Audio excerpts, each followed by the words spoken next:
in this world. The first category of people who accept their fate and get into a downward spiral of feeling like a victim.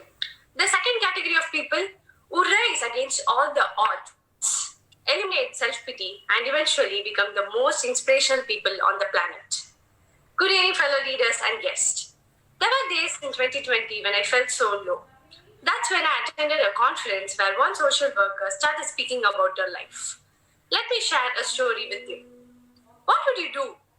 What would you do if you are a young girl and you're beaten up for raising your voice against the evils of the society? Maybe you would have just developed a grudge against those people and sat at home and would have given up. But do you know what did she do? Her name is Sunitha Krishnan, and she belonged to the second category of people. Sunitha Krishnan was born in Bangalore, and she saw the most part of the country early on in her life when she traveled from one place to another place with her father, who worked in the Department of Survey. Her passion for social work started when she started to teach dance to mentally challenged children. Later on, when she was at the age of 12, she started running schools in slums for underprivileged children. At the age of 13, when she was running a campaign, she was molested by a group of 8 men. What would you do if you were in that situation? Do you know what she did? Though she was violated, she refused to be broken.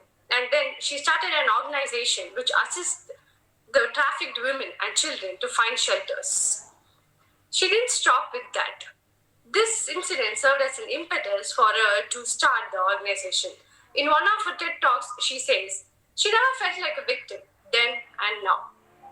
She started an organization called Prajwala, which provides holistic services for the survivors of sexual trafficking and human trafficking with psychological, legal, and medical support. It has been recognized globally and nationally for its excellent services. Dr. Sunitha Krishnan was awarded the Padma Shri Award for her excellence in the field of social work. So that's when I understood that instead of succumbing to the events happening around the world during the pandemic, I should stop feeling like a victim, eliminate the negative thoughts and self-pity, and then raise up for a bigger cause, and rather than just sit and complain. So, dear fellow Toastmasters and guests, I know that there will be some instances in your life, some incidents in your life, which would have affected you in a lot of ways. But that would have made you only stronger. Being an active participant of your life and letting the victim mentality take a step back will always make you feel amazing. Now, I don't just stop with one story, I have yet another story.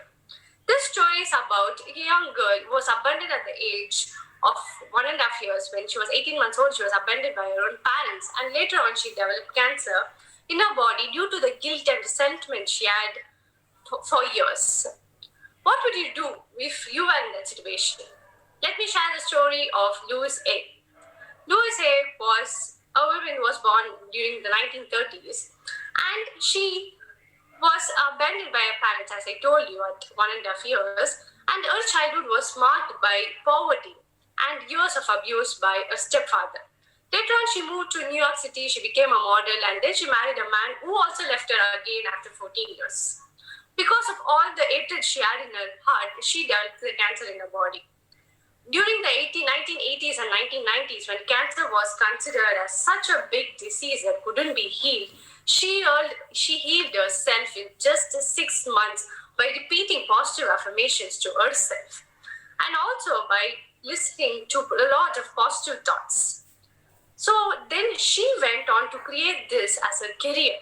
She did a lot of self-healing tapes for the people with AIDS and cancer. When this was considered as such a life-threatening disease, she told people that you can cure this by loving yourself. Just imagine if you had been diagnosed with a physical illness and you had no other people around you. What would you do? But what did she do? She went on and she healed millions of people through her book. She wrote a book with the compilation of what she has studied through her metaphysics, and she understood that the mental causes are the important reason for physical illnesses.